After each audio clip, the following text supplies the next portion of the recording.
Bunga di Batu Cadas. Jilid 6 Part 1. Menyerahlah, berkata orang yang semula mengaku petani dari Sukawati itu, kau memang mempunyai pandangan yang tajam. Kau tidak segera percaya bahwa aku adalah petani dari Sukawati itu. Ki Dipanala sama sekali tidak menjawab. Nah, menyerahlah. Kami akan memperlakukan kau sebaik-baiknya, berkata orang itu pula, serahkan semua barang-barang yang akan kau bawa ke Jati Aking. Ki Dipanala masih tetap berdiam diri. Kau hanya seorang diri. Kau tidak akan dapat mengharapkan bantuan siapapun juga di sini.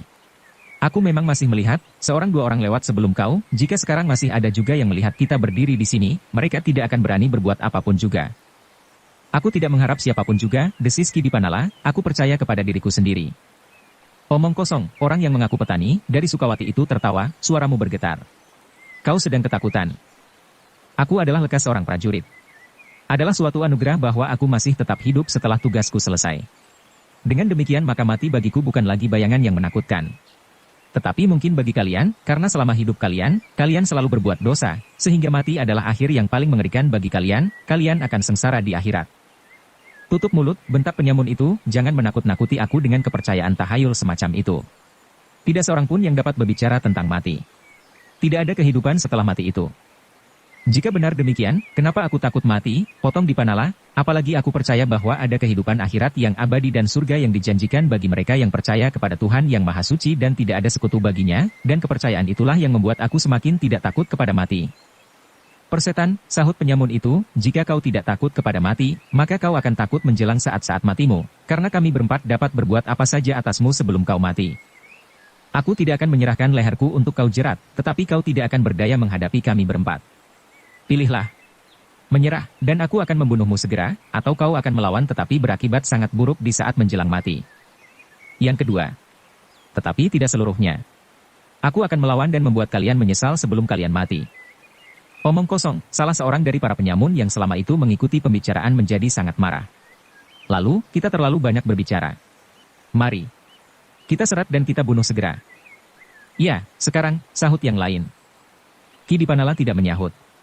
Tetapi tiba-tiba kerisnya telah digenggam tangannya. Hampir berbareng keempat orang itu menyerang. Namun Ki Dipanala sudah bersiap meskipun ia masih di atas punggung kudanya. Tetapi ternyata bahwa kejutan-kejutan yang sengaja dilakukan oleh orang-orang itu, membuat kuda Ki Dipanala sukar dikendalikan sehingga kadang-kadang hampir saja ia kehilangan kesempatan untuk menghindar dan menangkis serangan-serangan yang mulai berdatangan. Karena itu, tidak ada cara lain daripadanya adalah turun dari kudanya. Ia sudah tidak melihat lagi kemungkinan untuk menembus kepungan keempat orang itu, karena dua dari mereka berdiri di depan dan dua yang lain di belakang. Sehingga kali ini ia harus benar-benar berkelahi. Tetapi tentu satu atau dua dari orang-orang ini akan melarikan kudaku, berkata Ki Dipanala itu di dalam hati. Tetapi itu lebih baik bagi Ki Dipanala daripada dadanya ditembus ujung pedang. Katanya pula di dalam hati, jika aku berhasil menangkap seorang saja dari keempatnya, maka aku akan dapat mendengar keterangannya dan mencari kuda serta muatannya kembali. Atas perhitungan itulah maka Ki Dipanala pun kemudian meloncat turun dari kudanya. Dengan demikian ia justru merasa menjadi lebih lincah untuk melawan keempat orang yang mengeroyoknya. Ternyata bahwa dugaannya tentang kudanya adalah keliru. Tidak seorang pun dari keempat orang itu menghiraukan kuda yang kemudian menepi dan seakan-akan berdiri melihat apakah pemiliknya akan dapat mengatasi kesulitan yang sedang dihadapinya. Memang tidak seorang pun dari keempat lawannya yang menghiraukan kuda itu. Tugas mereka tidak sekedar merampas barang-barang yang dibawa oleh Ki Dipanala, tetapi membinasakannya. Itulah sebabnya maka yang penting bagi mereka justru kematian Dipanala. Baru mereka akan menghitung uang dan barang-barang yang ada padanya, apakah sesuai atau tidak dengan pembicaraan yang telah diadakan. Tetapi ternyata, meskipun Ki Dipanala sudah menjadi semakin tua, namun ia masih mampu bergerak secepat burung sikatan. Kakinya dengan ringan melontar-lontarkan tubuhnya dan kerisnya pun menyambar-nyambar dengan dahsyatnya di antara kilatan keempat ujung pedang lawannya. Meskipun pedang lawan-lawannya jauh lebih panjang dari keris Ki Dipanala. Namun kecepatannya bergerak mampu mengimbangi kecepatan keempat ujung pedang yang lebih panjang itu. Demikianlah mereka segera terlibat dalam perkelahian yang sengit. Keempat orang penyamun itu pun segera mengerahkan kemampuan mereka untuk mengatasi kecepatan bergerak lawannya. Namun bagaimanapun juga, ternyata bahwa Ki Dipanala memang tidak dapat mengimbangi keempat lawan-lawannya yang juga cukup berpengalaman. Perlahan-lahan semakin jelas, bahwa tenaganya terpaksa harus diperasnya untuk mempertahankan diri. Tetapi dengan demikian maka tenaga itu pun menjadi cepat surut. Sejenak kemudian, maka Ki Dipanala pun mulai terdesak. Ujung senjata lawannya seakan-akan telah mengurungnya, sehingga ia tidak mendapat kesempatan sama sekali untuk menyerang. Semakin lama semakin terasa olehnya, bahwa senjatanya memang terlampau pendek.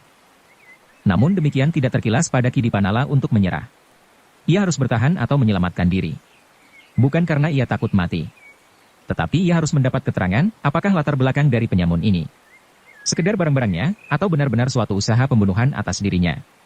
Jika sekedar perampokan, maka ia harus mendapat keterangan, siapakah yang sudah berkhianat dan memberitahukan kepada para penyamun tentang keberangkatannya dan tentang barang-barang yang dibawanya. Tetapi menilik tingkah laku dan sikap keempat orang itu, maka perhatian pertama dari mereka adalah kematiannya. Dengan demikian, maka Kidipanala kadang-kadang terpaksa mencari jalan untuk melepaskan diri dari kepungan itu. Namun ternyata ia bahwa kepungan itu cukup rapat, sehingga usahanya selalu sia-sia. Akhirnya, tidak ada pilihan lain bagi Kidipanala selain berkelahi sejauh-jauh dapat dilakukan. Jika ia akhirnya harus mati, maka ia harus memberikan bekas pada perkelahian itu. Lawannya pun harus ada yang mati pula bersamanya. Karena itu, maka perlawanan Kidipanala justru menjadi semakin sengit. Ia berkelahi dengan sepenuh tenaga yang ada padanya, meskipun tenaga itu sudah menjadi semakin susut. Selagi Kidipanala tidak lagi dapat melepaskan diri dari kesulitan itu, maka tiba-tiba seseorang telah berlari-lari di atas pematang yang pendek. Dengan langkah yang ringan ia meloncati parit dan sejenak kemudian ia sudah berdiri di pinggir jalan, di sebelah dari arena perkelahian itu. "Kenapa kalian berkelahi di sini?" tiba-tiba saja ia bertanya lantang. Keempat perampok itu menjadi berdebar-debar. Salah seorang dari mereka menjawab, "Jangan hiraukan yang terjadi. Kami adalah penyamun yang sedang menyelesaikan korban kami. Jika kau ikut campur, maka kau pun akan menjadi korban pula meskipun kalian tidak mempunyai apa-apa." "Aku memang tidak mempunyai apa-apa," berkata orang itu, "karena aku kebetulan saja melihat perkelahian ini selagi aku mengikuti arus air untuk mengairi sawah. Tetapi perkelahian yang tidak seimbang ini sangat menarik perhatianku." "Pergilah, aku tidak memerlukan kau," berkata salah seorang perampok itu, "atau kalau mau nonton, nontonlah. Bagaimana kami membantai korban kami yang melawan kehendak kami. Kami tidak memerlukan kau, karena baju pun kau tidak mempunyai." Orang itu tidak segera pergi. Bahkan selangkah ia maju mendekat. Katanya, "Sebenarnya aku tidak baru saja datang ke tempat ini. Aku sudah melihat kau sejak senja. Duduk di atas batu dan mengaku dirimu petani dari Sukawati. Itulah yang menarik perhatianku." Keempat orang yang sedang berkelahi melawan Kidipanala itu tanpa mereka sadari telah menghentikan serangan-serangan mereka, meskipun mereka tetap berdiri melingkari korbannya. Dengan bertanya-tanya di dalam hati mereka memandang orang yang justru berjalan mendekat itu.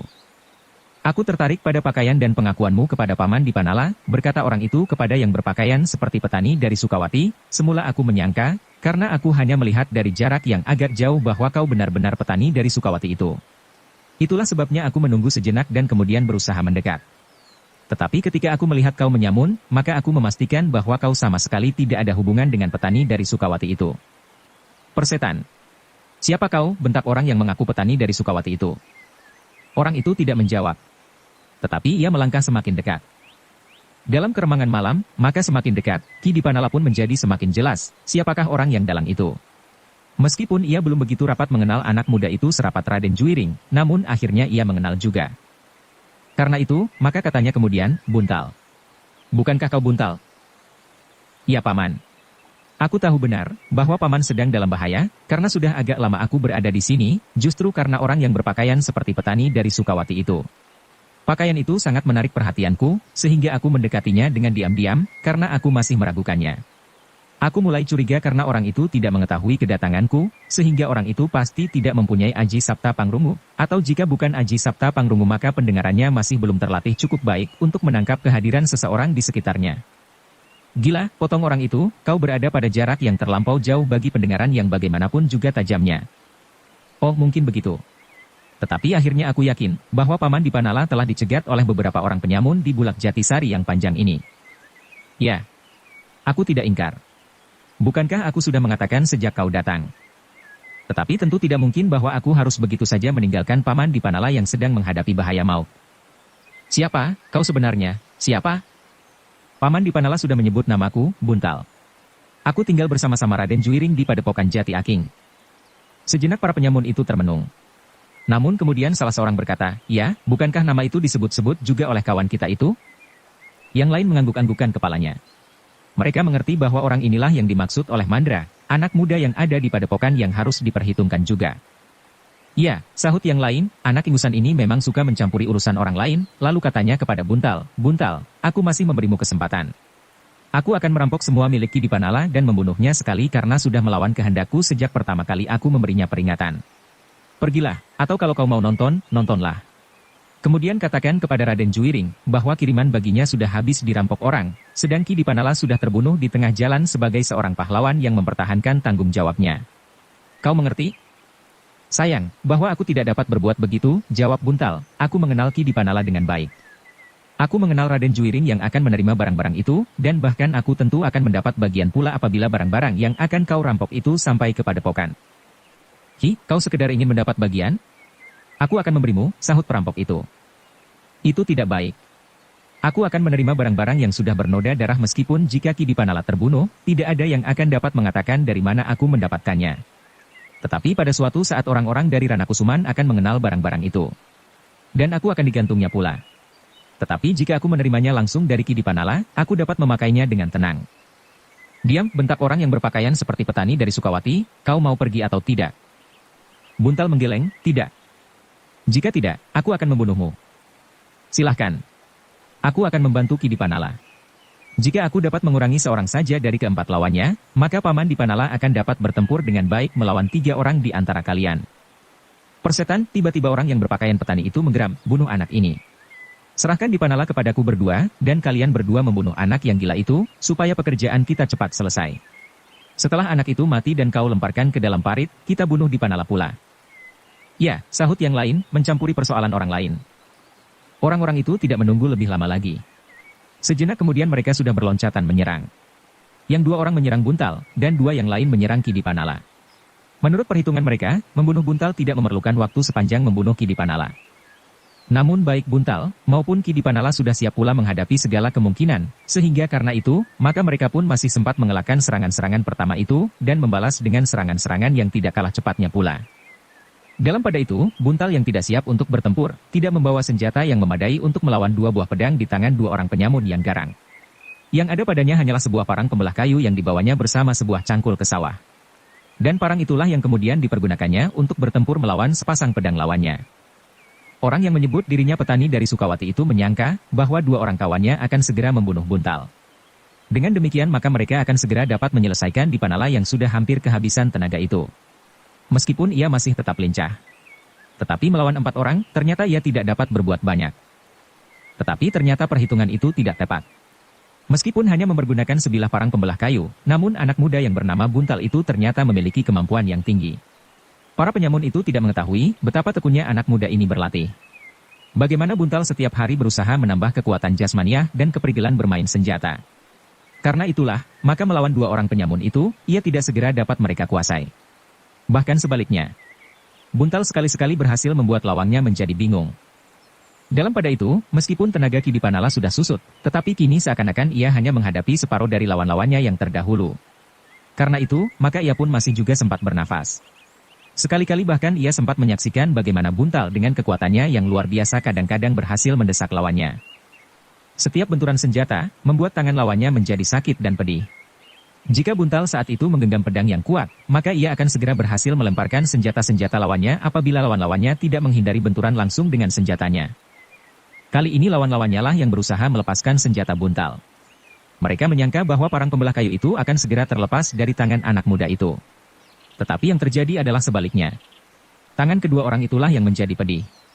Sehingga karena itu, selanjutnya mereka telah mencoba menghindari benturan-benturan langsung dengan parang itu. Namun Buntal sendiri menyadari bahwa parangnya sudah mulai pecah-pecah di bagian tajamnya, karena parang itu tidak terbuat dari besi baja yang baik.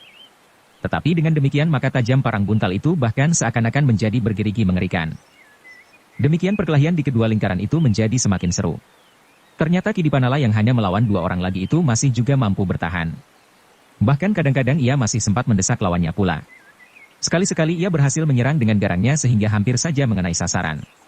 Namun, kerjasama dari kedua lawannya benar-benar sangat rapi, sehingga setiap kali, Ki Dipanala harus menarik serangannya karena ia harus menghindari serangan dari lawannya yang lain. Meskipun demikian, setelah lawannya tinggal 2 orang, perkelahian itu tidak lagi membahayakan jiwanya, jika ia tidak membuat suatu kesalahan di dalam perlawanannya. Buntal yang masih muda ternyata agak berbeda dengan Ki Dipanala. Bukan saja ia memiliki kekuatan yang sangat besar, tetapi keringat yang mulai membasahi tubuhnya, membuatnya semakin panas. Apalagi setiap kali kedua lawannya itu membuat gerakan-gerakan yang dapat membingungkannya dan bahkan kadang-kadang hampir membahayakan kedudukannya. Itulah sebabnya maka darah mudanya pun semakin lama menjadi semakin panas, dan akhirnya, Ketika ujung pedang lawannya menyentuh kulitnya, ia tidak lagi dapat mengekang dirinya. Ternyata bahwa ujung pedang lawannya itu telah menitikkan darahnya di antara titik-titik keringat. Meskipun tidak begitu dalam dan panjang, tetapi goresan itu benar-benar telah membakar jantungnya. Meskipun demikian ia tetap sadar bahwa kedua lawannya mempunyai keuntungan dengan senjata yang lebih panjang dan lebih baik daripadanya, apalagi lawannya bertempur berpasangan tetapi Buntal telah berlatih tidak mengenal waktu untuk memantapkan ilmunya. Karena itu, maka sejenak kemudian ketika ia sudah sampai pada puncak kemarahannya, maka tandangnya pun menjadi semakin garang. Serangan-serangannya tidak lagi terkendali. Tangannya yang terjulur tidak lagi ditariknya jika ia melihat lawannya menyeringai. Kini tangannya bagaikan bergerak bebas menurut kehendak sendiri, meskipun tidak lepas dari pusat kemauannya. Demikianlah akhirnya Buntal semakin sering dapat menguasai lawannya. Semakin lama semakin nyata, sehingga kedua lawannya hampir tidak sempat melakukan perlawanan sebaik-baiknya selain meloncat-loncat surut. Dalam pada itu, jika Kidipanala menghendaki, kesempatan untuk melepaskan diri kini sudah terbuka luas. Tetapi Kidipanala tidak mau melakukannya lagi, karena di antara perkelahian itu terdapat Buntal. Dengan demikian, maka ia pun telah mengambil keputusan untuk bertempur terus bersama-sama dengan anak muda yang telah menolongnya itu. Tetapi keadaan Kidipanala sudah menjadi semakin baik. Ia dapat bertahan dari serangan-serangan kedua orang lawannya bagaimanapun juga mereka berusaha. Bahkan sekali-sekali ia masih sempat melihat di dalam keremangan malam, Buntal melontarkan diri dengan kecepatan yang mengagumkan, menyerang kedua lawannya berganti-ganti. Ternyata bahwa kedua lawan Buntal itu tidak dapat bertahan lebih lama lagi. Mereka benar-benar mendapat lawan yang tidak terduga-duga. Mereka yang menyangka bahwa untuk membunuh anak muda itu tidak diperlukan waktu yang lama, tetapi ternyata bahwa dua orang itu justru semakin lama menjadi semakin terdesak. Dalam pada itu, orang yang mengaku dirinya petani dari Sukawati itu harus mengambil langkah untuk mengatasi kesulitan ini. Karena itu, maka dengan tergesa-gesa ia kemudian berkata kepada seorang kawannya yang berkelahi bersama-sama melawan Kidipanala, bantulah kedua kawan-kawanmu itu untuk mempercepat kerja mereka. Bunuh saja anak itu tanpa belas kasihan karena ia sudah mengganggu tugas kami. Serahkan Kidipanala kepadaku. Seorang kawannya itu ragu-ragu sejenak. Namun kemudian dilepaskannya Kidipanala dan ia pun segera bergabung dengan kedua kawannya yang lain. Dengan demikian maka orang yang menyebut dirinya petani dari Sukawati itu harus bertempur melawan Kidipanala seorang lawan seorang. Betapapun beratnya ia harus berusaha bertahan, meskipun hanya sekedar berloncat-loncatan. Ia berharap bahwa tiga orang kawannya itu akan segera dapat menyelesaikan anak muda yang bernama Buntal itu. Namun kemarahan Buntal menjadi kian memuncak. Ia sama sekali tidak gentar menghadapi tiga orang lawan. Bahkan seakan-akan ia mendapat kesempatan untuk berlatih menghadapi bahaya yang sebenarnya. Bukan sekedar latihan-latihan di dalam sebuah bangsal yang tertutup rapat, bersama dengan orang-orang yang setiap hari sudah diketahui tingkat ilmunya dan yang berkembang bersama-sama. Ternyata bahwa Buntal mampu bertahan melawan ketiga orang itu. Bahkan ketika ia mengerahkan segenap kemampuannya, masih tampak bahwa ia kadang-kadang memiliki kesempatan untuk menguasai perkelahian itu meskipun dengan susah payah, karena lawan-lawannya pun telah memeras segenap kemampuan mereka untuk segera menghentikan perkelahian. Tetapi agaknya kedua belah pihak tidak segera berhasil. Kedua belah pihak seakan-akan memiliki kesempatan yang seimbang. Tetapi petani yang menyebut dirinya berasal dari Sukawati itulah yang kemudian mengalami kesulitan karena ia harus melawan Kidipanala seorang diri. Meskipun Kidipanala sudah menjadi semakin tua, tetapi bahwa ia bekas seorang prajurit yang memiliki kemampuan yang tinggi masih tampak pada sikap dan tata geraknya. Apalagi agaknya Kidipanala tidak mau melepaskan peluang itu, selagi ia mendapat kesempatan. Karena itulah maka ia justru berusaha segera mengalahkan lawannya, sebelum ketiga orang penyamun yang lain dapat mengalahkan Buntal. Tetapi baik yang berkelahi melawan Kidipanala, maupun yang bertempur bertiga melawan Buntal, sama sekali tidak ada tanda-tanda bahwa mereka akan dapat memenangkan perkelahian itu. Itulah sebabnya penyamun yang menyebut dirinya petani dari Sukawati itu harus menyadari keadaannya. Ia tidak boleh mengingkari kenyataan itu. Bahwa pada suatu saat, maka dirinya pasti akan dikalahkan oleh Kidipanala. Kemudian ketiga kawannya itu pun seorang demi seorang akan berjatuhan. Tentu tidak menyenangkan digantung di alun-alun karena aku telah menyamun utusan Pangeran Ranakusuma, berkata penyamun itu di dalam hatinya, dan terlampau sulit bagiku untuk mengaitkan diriku dengan Raden Rudira. Dengan mudah ia akan dapat ingkar, dan justru menuduhku telah memfitnahnya. Berbagai pertimbangan di kepala penyamun itu, agaknya telah mendorongnya untuk mengambil suatu sikap. Daripada ia harus mengalami siksaan untuk mengaku siapakah yang telah memerintahkannya, jika tidak, dari siapa ia mengetahui bahwa Dipanala membawa barang-barang berharga, dan kemudian digantung di alun-alun, maka lebih baik bagi mereka untuk melarikan diri. Kemungkinan itulah satu-satunya yang dapat ditempuh dalam keadaan seperti ini, selagi kekuatan mereka masih utuh, sehingga sambil melarikan diri, mereka masih dapat melawan sejauh-jauh dapat dilakukan apabila kedua lawannya mengejarnya. Akhirnya, penyamun yang berpakaian seperti seorang petani itu mengambil keputusan bahwa mereka harus lari. Karena itu, maka ia pun segera memberikan isyarat, dengan sebuah suitan yang nyaring, agar kawan-kawannya melepaskan lawannya. Demikianlah, maka seperti berebut dahulu, para penyamun yang tidak dapat mengingkari kenyataan itu berloncatan menjauhi lawannya, dan kemudian bersama-sama melarikan diri meninggalkan calon korbannya yang gagal. Tetapi ternyata bahwa buntal tidak melepaskan mereka begitu saja. Dengan serta-merta ia meloncat dan menerkam salah seorang penyamun itu, yang justru baru saja melepaskan Ki Dipanala dan berlari tidak jauh dari buntal menyusul kawan-kawannya. Sejenak mereka berguling-guling. Namun buntal tidak mau melepaskannya.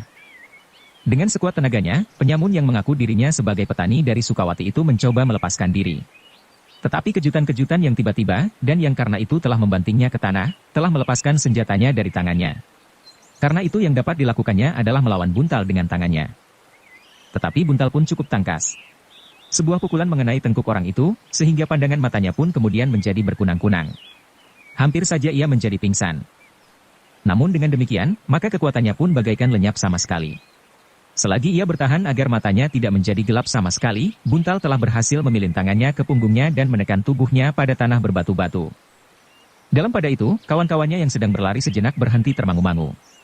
Tetapi mereka melihat Ki Dipanala telah siap untuk melawan mereka.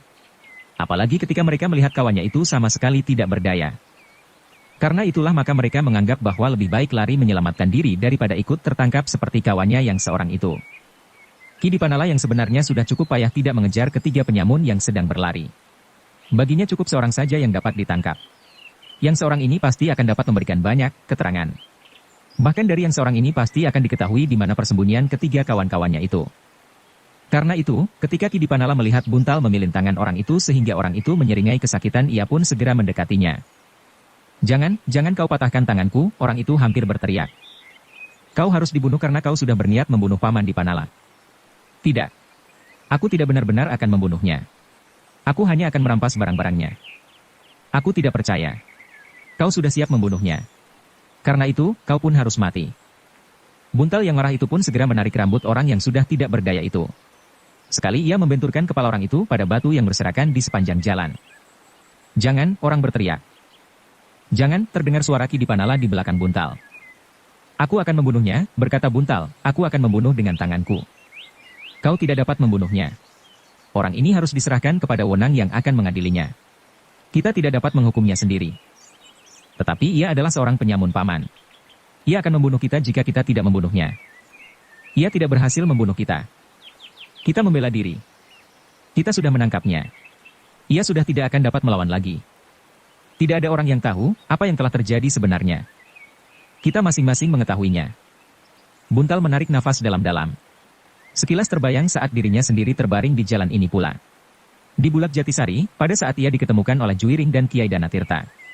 Orang-orang hampir saja membunuhnya pula karena ia disangka berbuat jahat atas Arum. Padahal ia tidak berbuat apa-apa pada waktu itu. Sedang orang ini adalah seorang penyamun. Namun ia masih mendengar Ki Dipanala berkata, kita harus dapat menguasai diri kita sendiri. Sebagai seorang yang berperi kemanusiaan, kita wajib menghidupinya. Selain itu kita masih mempunyai kepentingan dengan orang ini. Ia adalah sumber keterangan yang dapat kita pergunakan untuk mencari jejak perampokan ini. Buntal mengangguk-angguk. Perlahan-lahan dilepaskannya orang yang sudah tidak berdaya itu. Ketika Buntal sudah berdiri, maka Ki Dipanala pun berkata kepada penyamun itu, berdirilah. Aku memerlukan kau. Dengan tubuh gemetar orang itu pun merangkak. Dari dahinya masih mengalir darah yang hangat, meskipun tidak begitu banyak. Buntal pun kemudian memungut pedang orang itu dan parangnya sendiri. Ia masih memerlukan parang itu untuk membelah kayu di padepokan atau untuk kepentingan yang serupa di sawah. Ia sendiri terbaring di jalan ini pula. Di Bulak Jatisari, pada saat ia diketemukan oleh Juwiring dan Kiai Danatirta. Orang-orang hampir saja membunuhnya pula karena ia disangka berbuat jahat atas Arum. Padahal ia tidak berbuat apa-apa pada waktu itu. Sedang orang ini ada cepat berdiri, berkata Ki Dipanala, kita akan meneruskan perjalanan ini ke Jati Aking. Kau akan tinggal semalam di sana. Besok kau akan aku bawa ke Surakarta, dan aku serahkan kepada yang berwenang mengadilimu. Tetapi sebelumnya aku ingin tahu, siapa kau dan siapakah yang menunjukkan kepadamu tentang barang-barang dan uang yang aku bawa. Orang itu sama sekali tidak menyahut. Dengan lengan bajunya ia mengusap darah yang meleleh di dahinya. Cepat. Kita akan segera meneruskan perjalanan, Jati Aking sudah dekat. Tertatih-tatih orang itu berdiri. Badannya masih terasa lesu dan lemah. Tangannya terasa sakit bukan buatan karena Buntal benar-benar hampir mematahkannya. Kita berjalan, berkata Kidipanala, kita tidak akan berbicara di sini tetapi di Jati Aking. Orang itu ragu-ragu sejenak. Namun Buntal mendorongnya sambil berkata, cepat, sebelum aku mendorongmu dengan ujung pedang berterima kasihlah bahwa kau masih tetap hidup, tetapi aku tidak tahu apa-apa. Jangan berkata sekarang. Kita akan berbicara di padepokan Jati Aking. Orang itu terdiam. Ketika ujung pedangnya sendiri yang kini berada di tangan Buntal menyentuh punggungnya, maka ia pun berjalan dengan langkah yang sangat berat. Ambil tudung kepalamu, berkata Buntal, kemudian, supaya lengkap pakaianmu. Pakaian petani dari Sukawati. Bukan maksudku, sahut orang itu gemetar, aku hanya ingin menakut-nakuti Kidipanala. Ambillah. Orang itu pun segera membungkuk mengambil tudung kepalanya yang terjatuh di tengah-tengah jalan. Adalah di luar dugaan siapapun, bahwa sesuatu yang mengejutkan telah terjadi. Ketika orang yang membungkukkan badannya mengambil tudung kepalanya itu berdiri tegak, maka tiba-tiba saja ia memekik tinggi. Sejenak tubuhnya terhuyung-huyung, sehingga Buntal dengan serta-merta menangkapnya. Kenapa? Bertanya Kidipanala. Orang itu mengerang sekali. Namun kemudian tubuhnya menjadi tidak berdaya. Panah ini paman. Panah. Panah. Dan keduanya dengan mata terbelalak melihat sebuah anak panah menancap tepat di dada orang itu. Gila, teriak Kidipanala. Sudah tidak akan dapat melawan lagi. Buntal tidak berkata apapun juga. Diletakkannya orang itu, kemudian ia pun meloncat berlari ke arah anak panah itu dilepaskan. Buntal, jangan, teriak Kidipanala, berbahaya bagimu. Tetapi Buntal tidak menghiraukannya. Ia berlari terus sambil berloncatan di tanggul parit, untuk menghindari bidikan anak panah atas dirinya. Tetapi terlambat. Sebelum Buntar menemukan seseorang di dalam kegelapan, ia melihat dua sosok bayangan di kejauhan menghilang ke dalam gerumbul. Ia masih akan mengejar terus. Namun sejenak kemudian derap dua ekor kuda yang meluncur dari balik gerumbul itu telah memecah sepinya malam. Gila, teriak Buntal seorang diri. Di saat ia dapat mengerti betapa pentingnya orang yang ditangkapnya itu bagi keterangan seterusnya, maka seseorang telah membunuhnya dengan licik sekali.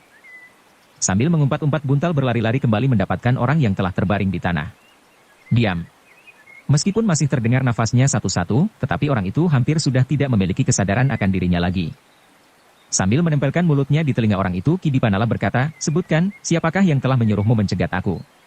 Tentu orang yang membunuhmu itu. Aku berjanji akan mencarinya dan membalas dendam bagimu. Yang terdengar hanyalah desah nafas yang semakin lambat dan tidak teratur. Apakah kau masih dapat mendengar suaraku? Desak Kidipanala, sebut saja namanya. Aku akan berbuat sesuatu untukmu dan untuk diriku sendiri. Orang itu mencoba menggerakkan bibirnya. Tetapi ia hanya mampu menyeringai dan berdesah. Kemudian sebuah tarikan nafas yang panjang. Sesaat kemudian maka orang itu pun telah melepaskan nafasnya yang terakhir. Ia sudah mati, desis Kidipanala. Buntal menggeretakkan giginya. Bukan saja ia ikut merasa kehilangan kemungkinan untuk mengetahui siapakah orang ini sebenarnya, tetapi ia juga merasa tersinggung oleh perbuatan pengecut itu. Dengan wajah yang tegang Buntal menyaksikan Kidipanala menarik anak panah dari tubuh orang itu, dan kemudian memperhatikannya dengan saksama. Tetapi di dalam gelapnya malam ia tidak dapat menemukan sesuatu pada anak panah itu. Karena itu maka katanya, aku akan membawa anak panah ini. Buntal mengerutkan keningnya. Ia tidak begitu memperhatikan anak panah itu, karena perhatiannya tiba-tiba saja tertarik kepada kuda Kidipanala yang justru sedang mengunyah rumput yang segar. Tetapi niatnya meminjam kuda itu untuk mengejar orang-orang yang lelah membunuh penyamun itu dengan licik diurungkannya karena ia menyadari bahwa pada kuda itu tersangkut barang-barang yang bernilai dan uang. Buntal tersandar ketika Kidipanala memanggilnya dan berkata, marilah kita bawa orang ini ke padepokanmu. Baik, paman. Marilah kita sangkutkan saja tubuhnya pada kuda itu. Kita akan melaporkannya besok kepada Ki Demang di Jatisari, agar ada kesaksian atas peristiwa yang baru saja terjadi. Demikianlah mayat orang itu pun kemudian disangkutkannya pada kuda Kidipanala, setelah barang-barang yang akan diserahkan kepada orang-orang di padepokan Jati Aking disisihkan, agar tidak bernoda darah. Di dalam keremangan malam, Kidipanala dan Buntal berjalan menuntun kuda yang membawa mayat penyamun yang terbunuh itu. Beribu-ribu pertanyaan bergulat di dalam hati mereka. Dan adalah tiba-tiba saja Buntal itu bertanya, siapakah orang yang membunuh penyamun ini, paman? Apakah ia ingin menolong kita, atau sebaliknya? Sebaliknya Buntal, jawab Kidipanala, orang itu pasti berhubungan rapat dengan penyamun ini. Bahkan menurut dugaanku, orang itulah yang telah menyuruh penyamun ini merampok dan membunuhku. Jika demikian, kenapa ia tidak membunuh paman saja dengan anak panahnya? Mungkin aku berdiri di balik orang yang terbunuh itu, sehingga seolah-olah aku telah dilindunginya tanpa sengaja. Tetapi mungkin atas dasar perhitungan yang lain. Jika ia membunuh aku, maka kau akan dapat bertindak cepat. menyingkirkan orang itu dan berusaha mendapatkan orang yang telah melepaskan anak panah itu. Orang itu dapat menyerang aku selagi aku menghindari panah dari kawan mereka. Kau dapat melumpuhkannya dengan cepat, tanpa membunuhnya dan melemparkannya ke dalam parit atau di balik pematang. Dan orang yang bersembunyi itu tentu tidak yakin, apakah ia dapat membunuhmu, karena ia melihat bagaimana kau dengan tangkas berhasil melawan penyamun-penyamun itu, sahut Ki Dipanala, lalu, atau atas perhitungan yang lain lagi, aku tidak tahu. Tetapi yang paling pasti bagi mereka untuk menghilangkan jejak percobaan pembunuhan ini adalah membunuh orang yang dapat menjadi sumber keterangan. Buntal mengangguk-anggukkan kepalanya. Sejenak ia merenungi kata-kata Ki Dipanala itu. Namun tiba-tiba langkah mereka tertegun ketika dari arah yang berlawanan mereka melihat sebuah bayangan hitam mendekat. Semakin lama semakin dekat. Namun agaknya bayangan itu pun menjadi ragu-ragu.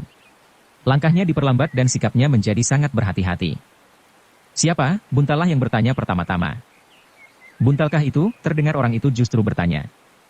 Ya, aku. Aku mengenal suaramu. Kakang Juwiring. Aku juga mengenal suaramu. Aku datang bersama Paman Dipanala. Oh, bayangan yang ternyata adalah Raden Juwiring itu pun kemudian menjadi semakin dekat, lalu, kami di Padepokan menjadi cemas karena kau terlalu lambat pulang. Ternyata kau bertemu dengan Paman Dipanala di Bulak Jatisari. Ya, sahut Buntal. Namun ketika Juwiring menjadi kian dekat, maka dilihatnya sesosok tubuh yang tersangkut di kuda Ki Dipanala, sehingga dengan serta-merta ia bertanya, siapakah itu Paman Dipanala? Ki Dipanala menarik nafas dalam-dalam. Katanya, ceritanya cukup panjang Raden. Tetapi pada pokoknya, ada usaha untuk membunuhku. Dan Paman membunuhnya lebih dahulu? Ki Dipanala menggelengkan kepalanya. Jawabnya, bukan aku yang membunuhnya dan bukan Buntal. Jadi? Sebelum Ki Dipanala menjawab, Juwiring berseru dengan tegang, petani itu? Bukan, sahut Juwiring, bukan petani itu. Justru ia berpakaian mirip sekali. Juwiring menarik nafas dalam-dalam. Lalu, baiklah. Aku akan bertanya lebih banyak lagi di Padepokan. Tadi Ayah Danatirta menjadi sangat cemas, kenapa Buntal terlambat sekali kembali ke Padepokan dari sawah. Ternyata ada sesuatu yang telah terjadi. Demikianlah maka mereka pun berjalan semakin cepat kembali ke Padepokan Jati Aking. Untunglah bahwa di sepanjang jalan mereka tidak bertemu lagi dengan seseorang. Bahkan ketika mereka memilih jalan sempit di Padukuhan sebelum mereka sampai ke Padepokan Jati Aking, mereka juga tidak menjumpai seorang pun. Apalagi dengan sengaja mereka menghindari jalan yang ditunggui oleh para peronda di gardu-gardu. Ketika mereka sampai di Padepokan, ternyata bahwa sosok mayat itu telah mengejutkan penghuni-penghuninya. Arum yang masih juga duduk di pendapa bersama ayahnya menunggu kedatangan Buntal dan Juwiring. Menjadi termangu-mangu. Aku telah mengejutkan Kakang Danatirta, berkata Ki Dipanala. Ya. Aku terkejut sekali. Tetapi marilah, naiklah. Setelah mengikat kendali kudanya, maka Ki Dipanala pun segera naik ke pendapa. Sekali-sekali ia masih berpaling memandang mayat yang tersangkut di punggung kudanya. Namun ia masih juga membiarkannya. Kau benar-benar mengejutkan. Aku. Siapakah yang kau bawa di atas punggung kuda itu? Kita harus melaporkannya kepada Ki Demang, Kakang. Agar ada kesaksian bahwa aku tidak membunuh orang. Ki Danatirta mengangguk-angguk. Katanya, tetapi kau belum mengatakan kepadaku, siapakah orang itu? Dan di mana kau berjumpa dengan Buntal dan Juwiring? Ki Dipanala menarik nafas dalam-dalam. Katanya, Raden Juwiring juga ingin mendengar tentang orang itu. Aku belum mengatakan kepadanya. Tetapi Buntal mengetahui sendiri apa yang sudah terjadi di Bulak Jatisari. Kiai Danatirta memandang Juwiring dan Buntal berganti-ganti. Namun kemudian kalanya kepada Ki Dipanala, katakanlah. Ki Dipanala menarik nafas dalam-dalam. Kemudian ia pun mulai menceritakan apa yang dialaminya di Bulak Jatisari yang panjang itu. Kiai Danatirta, Arum dan Juwiring mendengarkan dengan penuh perhatian. Bahkan sekali-kali mereka mengangguk-angguk, dan kadang-kadang menggeleng-gelengkan kepalanya, aku memang hampir mati, berkata Ki Dipanala. Lalu, untunglah Buntal berhasil menolongku. Aku belum sempat mengucapkan terima kasih kepadanya. Aku hanya sekedar membantu, berkata Buntal, Paman sendirilah yang sebenarnya telah menyelamatkan diri sendiri. Seakan-akan tidak mendengar kata-kata Buntal, Ki Dipanala berkata selanjutnya, aku ikut berbangga, bahwa anak Padepokan Jati Aking memiliki ketangkasan jasmania seperti Buntal, dan sudah barang tentu Raden Juwiring. Mereka melatih diri mereka sendiri, sahut Kiai Danatirta. Ki Dipanala tidak membantah, tetapi senyum di bibirnya melantarkan suatu sikap hatinya terhadap anak-anak muda yang berada di Padepokan Jati Aking. Namun kemudian terdengar Kiai Danatirta bertanya, jadi kau sama sekali tidak mengetahui, siapakah yang sudah melepaskan anak panah itu? Dengan ragu-ragu Ki Dipanala menggelengkan kepalanya. Jawabnya, tidak Kakang. Apakah peristiwa ini didahului dengan kejadian-kejadian yang dapat menarik suatu dugaan tentang peristiwa itu? Sekali lagi Ki Dipanala menggelengkan kepalanya. Jawabnya, juga tidak. Kiai Danatirta mengangguk-anggukkan kepalanya. Desisnya, jika demikian persoalan ini akan tetap menjadi gelap. Apakah kau tidak mempunyai bahan sama sekali untuk mengurai peristiwa ini? Ki Dipanala masih menggelengkan kepalanya. Tidak Kakang. Tidak ada apa-apa yang dapat aku pergunakan sebagai bahan, katanya kemudian. Baiklah, berkata Kiai Danatirta, besok kita akan memperhatikan tempat itu. Mungkin kita dapat menemukan sesuatu. Ia berhenti sejenak, lalu, sekarang, bagaimana dengan mayat itu? Aku akan membawanya kepada Ki Demang agar aku tidak mendapat tuduhan yang bukan-bukan, sahut Ki Dipanala. Baiklah. Buntal akan menyertaimu. Aku akan ikut serta dengan Paman Dipanala, berkata Raden Juwiring. Kiai Danatirta berpikir sejenak. Kemudian jawabnya, pergilah. Kalian dapat menjelaskan apa yang sebenarnya terjadi. Demikianlah maka mereka bertiga pun segera pergi ke Kademangan meskipun malam menjadi semakin malam. Mereka tidak ingin terlambat apabila kemudian timbul persoalan karena kematian penyamun itu. Barulah ketika Ki Demang di Jatisari mengerti akan persoalan yang sebenarnya terjadi, Ki Dipanala dapat bernafas lega, seakan-akan ia telah terbebas dari kemungkinan yang dapat menyeretnya ke dalam kesulitan. Biarlah anak-anak meletakkan mayat itu di Banjar, berkata Ki Demang kemudian, besok mereka akan menguburnya. Baiklah Ki Demang. Aku mengucapkan terima kasih atas pengertian Ki Demang tentang peristiwa ini. Demikianlah, maka mayat itu pun kemudian diusung oleh anak-anak muda yang sedang meronda ke Banjar Kademangan untuk mendapat perawatan sebagaimana seharusnya besok pagi. Bersambung ke Jilid 6 Part 2. Dukung kami dengan subscribe, follow, like, komen dan share. Terima kasih.